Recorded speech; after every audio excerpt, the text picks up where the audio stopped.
Hey, Montel Williams here. Look, I've got some incredible news to share with you. I want to tell you about my brand new book that's coming out that's called The Sailing of the Intrepid. Now, this book is more than just an historical account. It's a tribute to the brave men who served aboard the USS Intrepid and a celebration of their extraordinary legacy. Writing this book was such an incredible story, and I'm really thrilled to be able to share it with you. So don't wait to grab your little piece of history. The book is available right now to order. You can go to montelmedia.com, and you can even get a limited autograph signed copy. Now, thank you so much for your support. I can't wait for you to read this incredible story of the sailing of the Intrepid. I'll see you on the pages.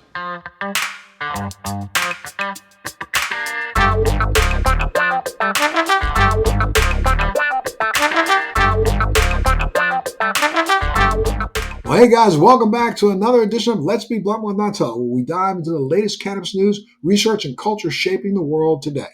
I'm your host, Montel Williams, and today we've got a packed roundup of stories that highlight the incredible progress and challenges facing the cannabis industry. Let's get into it right now. Come on now, how about with health news? This is really crazy. First up, let's talk a little bit about the groundbreaking research in health and in the health space. A new literature review has found that cannabis formulations can significantly reduce dementia-related agitation and aggression. This is a huge step forward for patients and caregivers alike, offering a potential alternative to traditional medicines that often come with harsh side effects. It's another example of how cannabis is proving to be more than just a recreational substance. It's a legitimate therapeutic tool. And let me see if I can amplify this a little bit, because a lot of you don't know that I'm telling you, way back in 2010, I visited Israel. And back in 2010, Israel had already identified cannabis as a geriatric drug.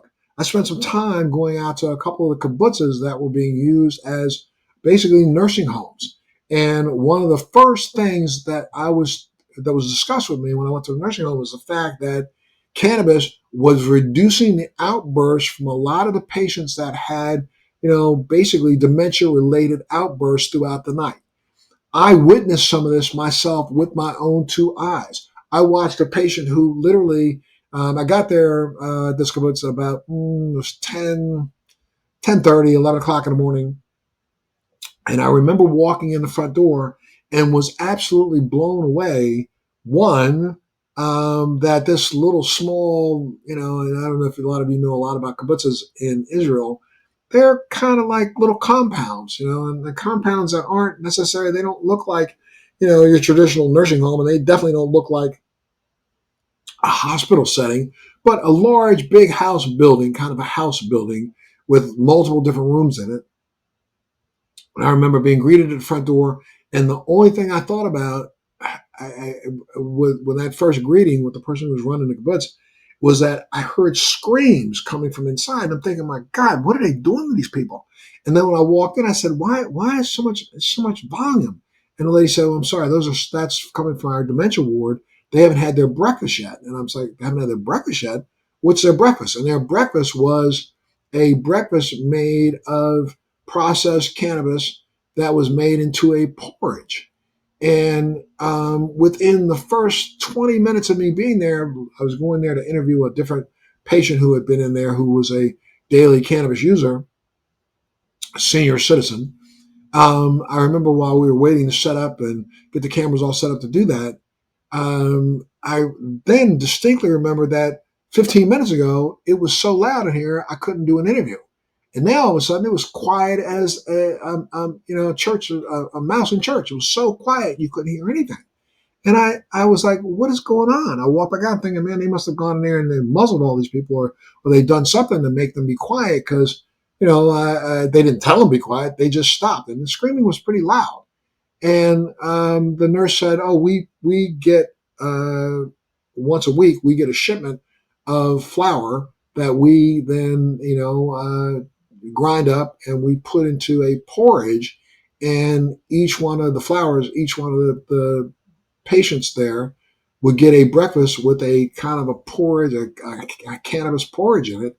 And they had already just served breakfast in that 15 minutes while I was waiting to set up. They had served breakfast, and I was shocked that all those people who had been screaming and yelling and real high-pitched moans and groans, almost dissipated down to like a dull hum. And I realized back then when they told me that in Israel at that point in time, that they considered cannabis to be a geriatric drug because it did so much for the elderly community. I recognized exactly what they were talking about.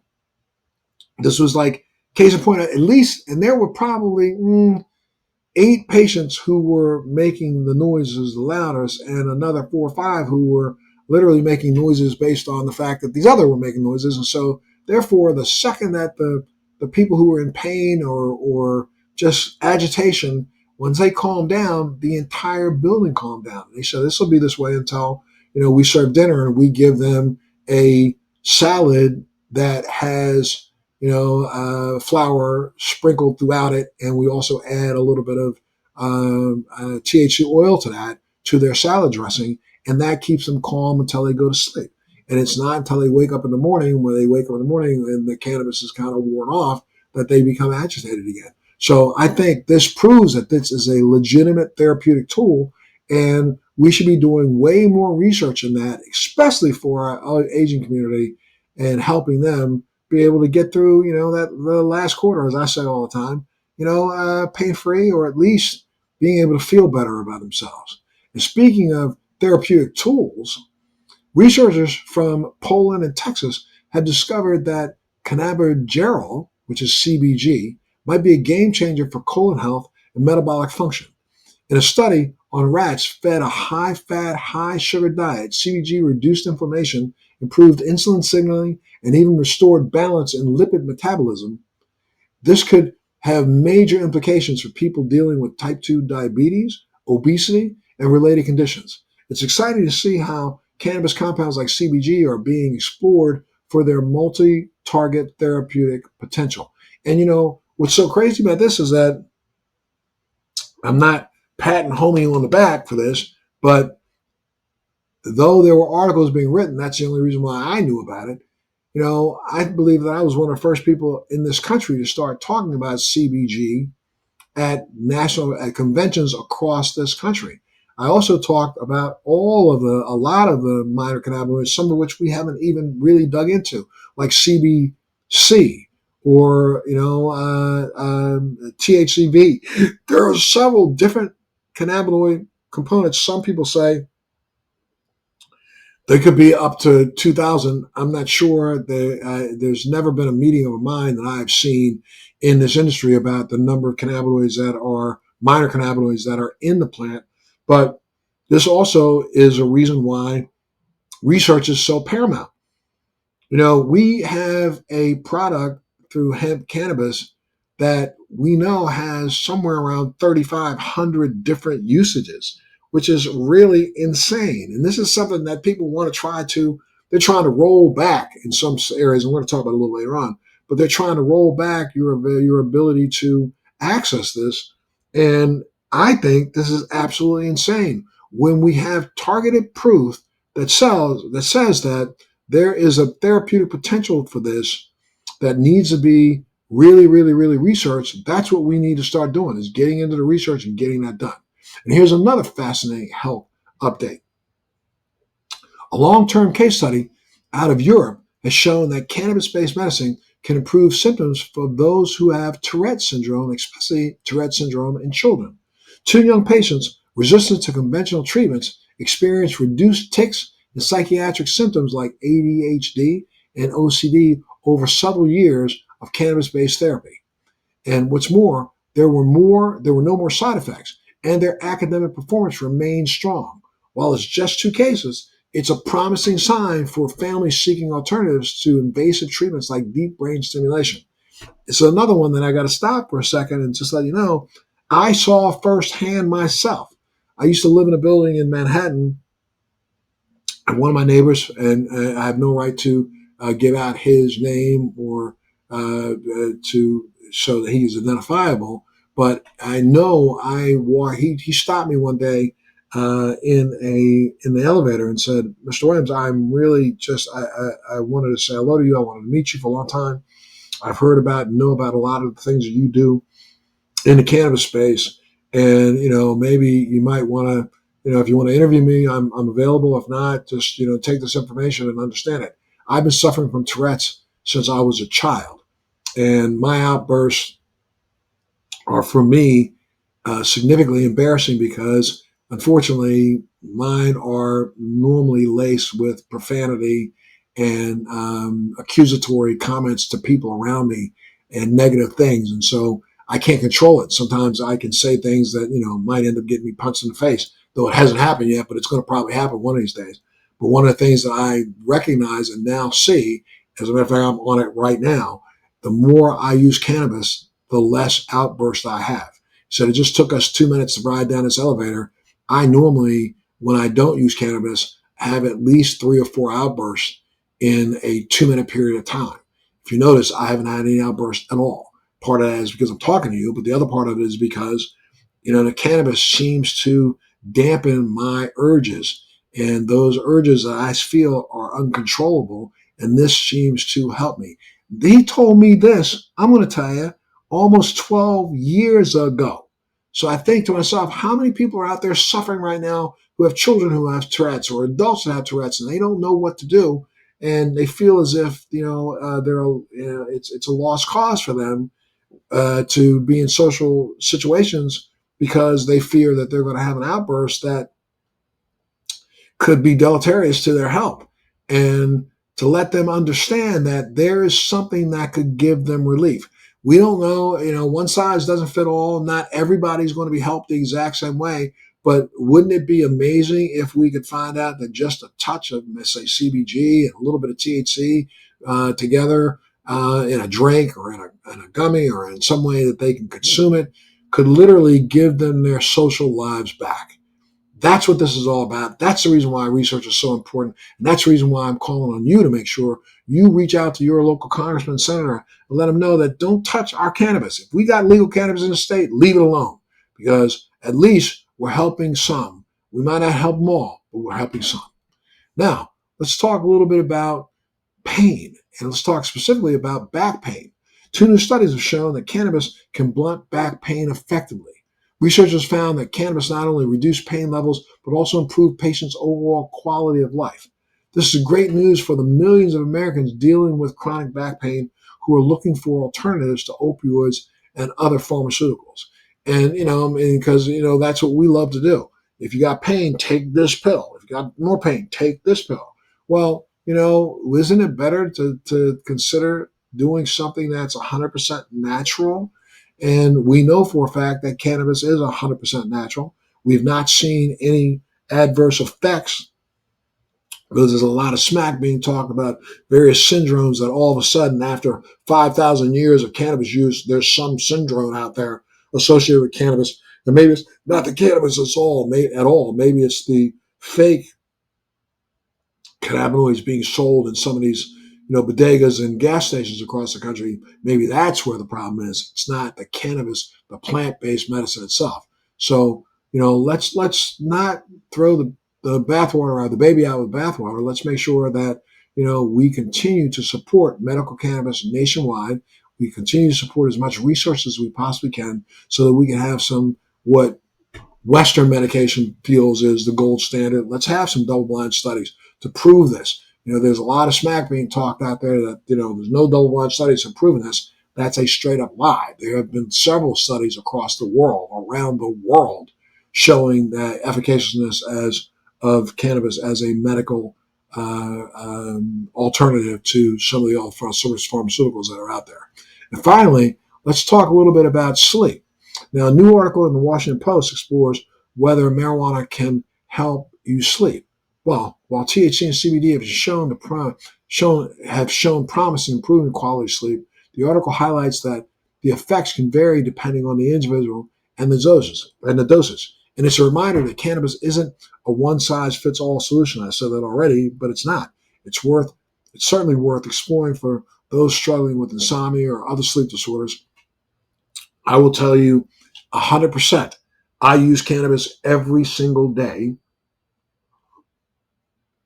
And I use it every single day. Hey, you like my Superman cup? I hope you do, because, it's a super thing to talk about cannabis. I'm just saying. However, no, I use cannabis every single day, and I use it especially at night. I literally get my best, deepest most enriching sleep by taking either a 5 milligram or a 10 milligram gummy or chocolate before I go to sleep. I do it about an hour before I'm ready to go down. It just lets me drift off into a good, solid, restful sleep that by morning time when I wake up, I don't wake up, groggy. I don't wake up, with a hangover. I just wake up and it's like, yeah, ready to face my day. Um, and one of the things I know that it does for me, and it's done for me for, ready for this? 24 years, not yet a day or two. I'm talking 24 years. It has helped me really alleviate my night tremors in my legs. I've been very open about some of my symptoms from my MS. MS gives me night tremors, enough so that I can literally kick my wife in the bed at night if I'm not using cannabis. When I'm using cannabis, I sleep soundly, I stay still, my body stays still. I don't get those jerks. When I don't use cannabis, I literally wake up popping, at 2 o'clock in the morning. I'll wake up and my legs are shaking, or I wake up and my hips, I'm moving my legs back and forth like, I'm scissor kicking inside this way. So I know that it works for me. It may not work for you, but if you have a family member or a friend that has night tremors, or restless leg syndrome, they might find some relief using cannabis. So, let them know that that's available and something they ought to think of and consider. Now, how about let's shift over for a second and talk about some industry news. And, the cannabis industry, there were some big moves happening.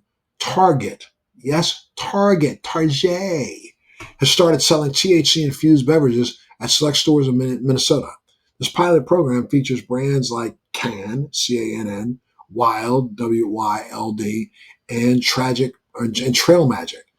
It's a monumental step towards normalizing cannabis into mainstream retail. It's also happening as Congress debates whether or not they need to tighten up regulations on hemp-derived THC products. The timing couldn't be more critical. It's showing that even a major retail outlet like Target understands that there is a shift, and that shift is coming, and it's coming, though it seems like it's slowly. I think it's coming like a freight train. There's a shift. People have stopped consuming as much alcohol. Just so you know, I consume one sip to two sips of alcoholic beverages a year. 1 to 2 sips, little sippies, like this little tea. That tea doesn't have any cannabis in it, by the way. I'm just saying. I take one sip out of a champagne flute on New Year's Eve every year to toast my wife before I give her a big kiss for welcoming in the new year. Now, I've stayed away, but what I do is when available, I'm sorry I said it that way, but what I do is when available, I will go ahead and belt down, a 5 to 10 milligram cannabis drink. I've been able to find a couple of them in the marketplace that aren't so heavily sugar laden, and I enjoy them while my friends may be standing right next to me with 3 fingers of some brown liquor or some cocktail that's been made out of liquor. I enjoy the cannabis drinks just as much as I do any other edible that I have, and for me, I know a lot of people have questioned, well, I don't like edibles because, they come on. Sometimes I don't know if they're going to work or not. Sometimes they don't work or they work way too late or 40 minutes later. I get it. I got it. But, what you need to do, those of you who have difficulty, you really need to look into your edible cannabis use or your drinkable cannabis use and make it a dedicated effort. Like let's say this coming Saturday night, if you've been leery of using cannabis drinks or cannabis edibles because you don't know how they feel, that's because you probably have been in situations where you took one and didn't really follow how you felt, the way you really felt. So, why not take a Saturday afternoon where you say to yourself, I'm dedicating this Saturday afternoon to edible consumption of cannabis, and I want to see what it's going to do. So I'm going to pay attention to what I have for breakfast. Sometimes some people who consume very oily foods, the oilier the food, and this is not scientific. I'm just telling you from what I've heard from other folks. If I eat something very, very oily, I notice that if I eat an edible, it seems to take longer for that edible to kick in. So pay attention to what it is you have for your breakfast. I don't know if you're a fruit eater, or you're an oatmeal eater, or you're a toast eater. Try getting up in the morning. I know, it's sometimes hard to wait through till 12 o'clock to consume your first meal. But with me, I don't consume my first meal until around 11 every day. I get up in the morning, I'll have a cup of tea with some vitamins. I will let that sit for at least 20 to 30 minutes, allow those vitamins to soak in without being interrupted by food in my digestive tract. And then after that, for me, I eat eggs. I eat a healthy breakfast. I eat an egg breakfast. Sometimes I have meat along with it. Sometimes I don't. Sometimes I have toast.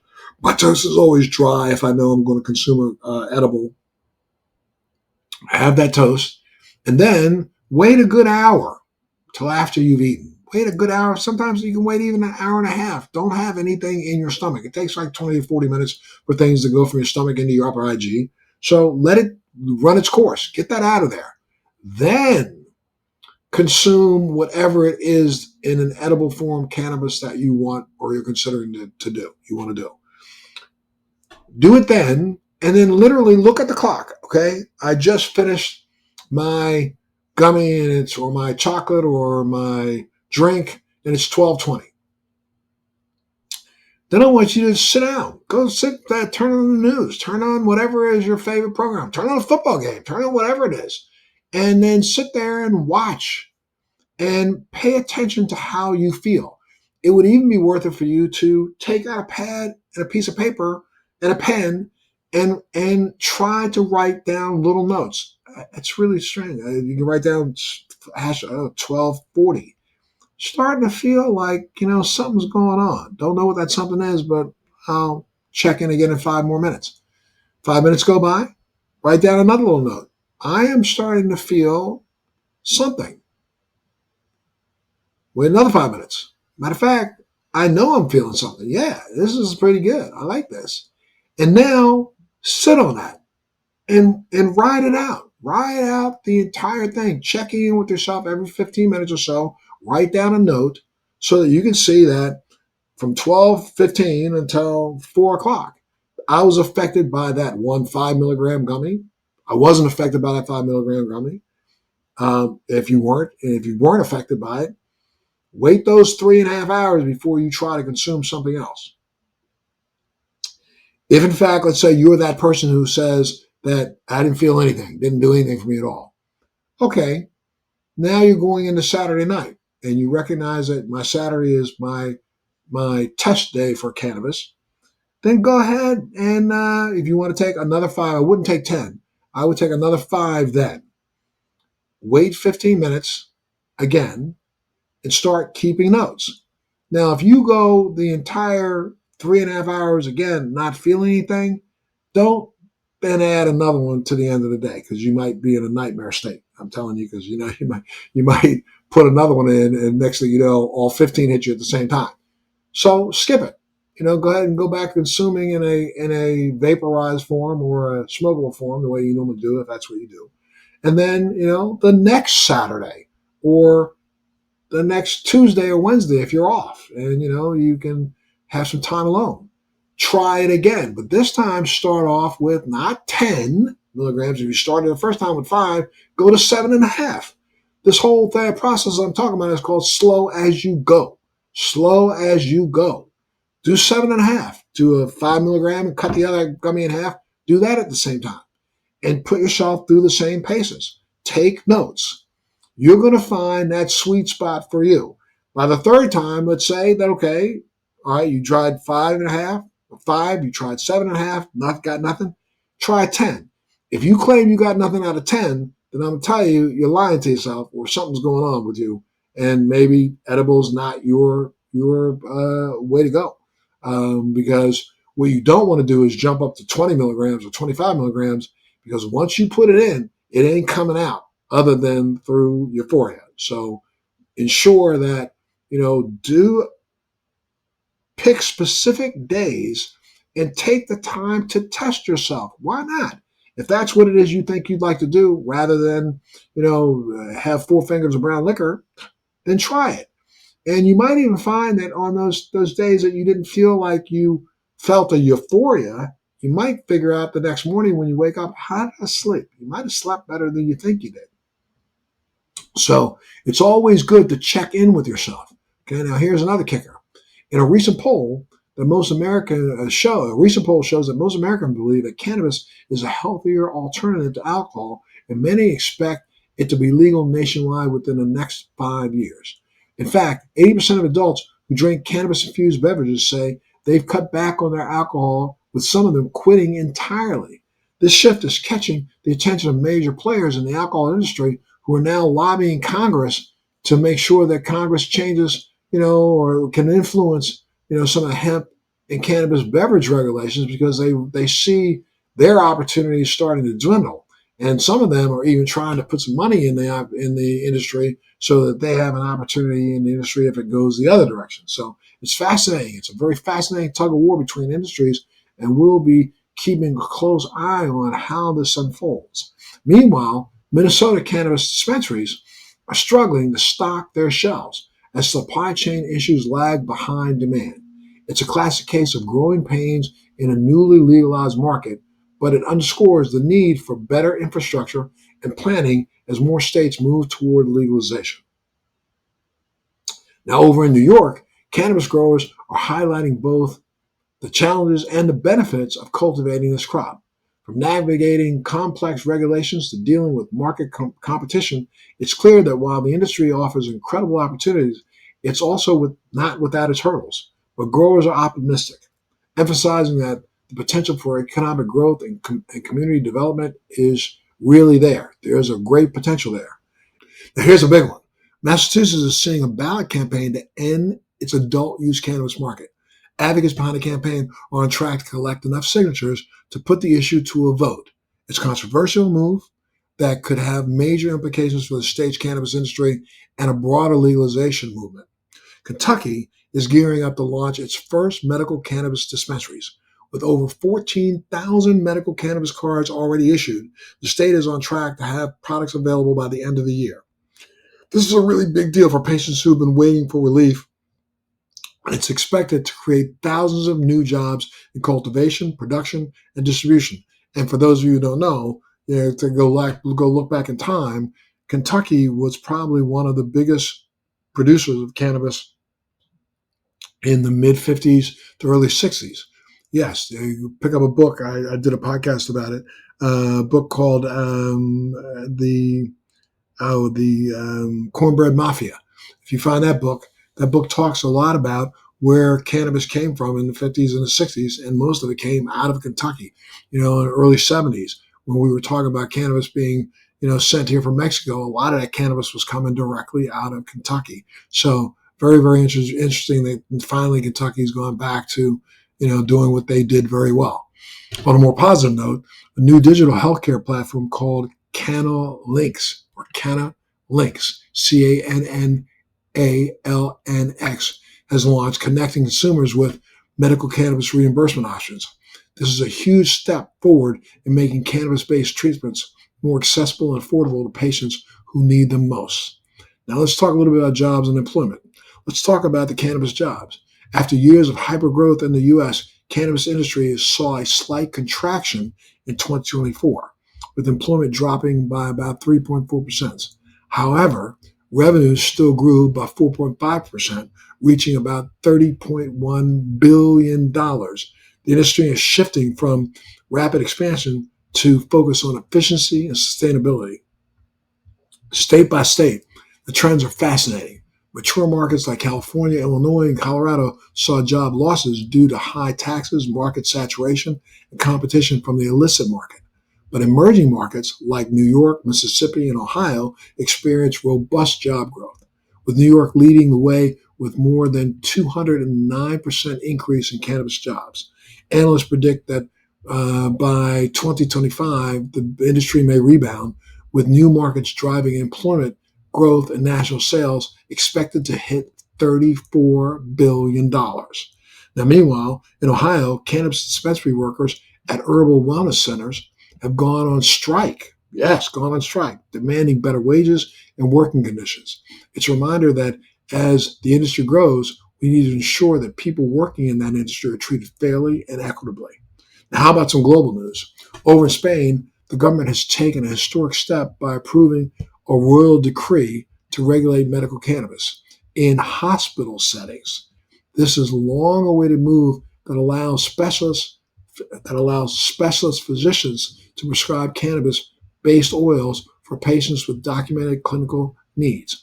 While the regulations are strict, no cannabis flower, and prescriptions are limited to hospital pharmacies, it's a significant victory for patients advocating who've been fighting for decades.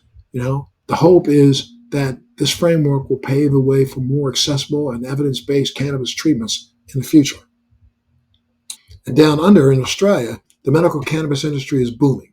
Imports of cannabis products have skyrocketed nearly tenfold in just 3 years, with Canada supplying the lion's share. However, domestic producers are struggling to compete, facing challenges like limited genetic diversity and oversupply. It's a reminder that while the industry is growing, there's still work to be done to ensure its sustainability and accessibility for patients. Now, how about some U.S. news? Let's talk about the legal landscape in the United States. The Supreme Court is set to consider whether people who regularly use cannabis can legally own guns. Interesting. We're going to talk about whether or not people who regularly use cannabis can own guns, but the people who regularly use alcohol, the more violent drug, can use them and can own guns anytime they want. This is a case that could have far-reaching implications for Second Amendment rights and cannabis users across the country. It's a complex issue that highlights the ongoing tension between the federal and state cannabis laws. And here's a political twist.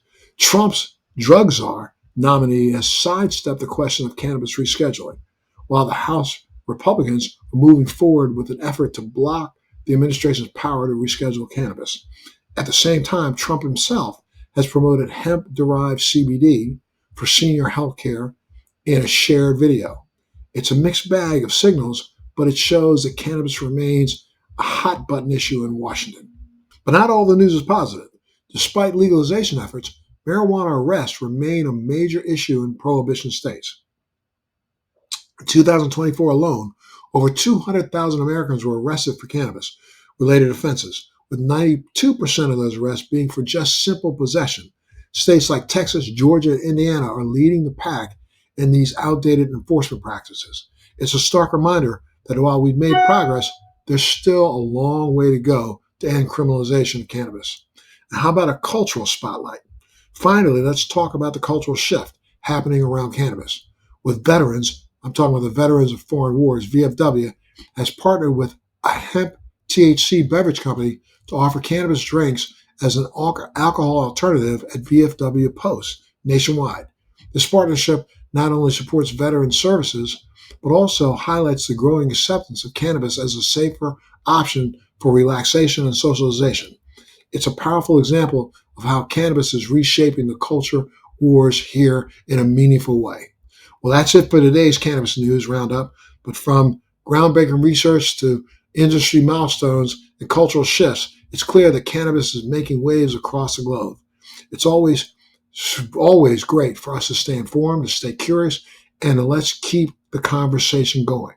Thanks for tuning in to this episode of Let's Be Blunt with Montel. And until next time, stay well informed, stay well, and stay blunt.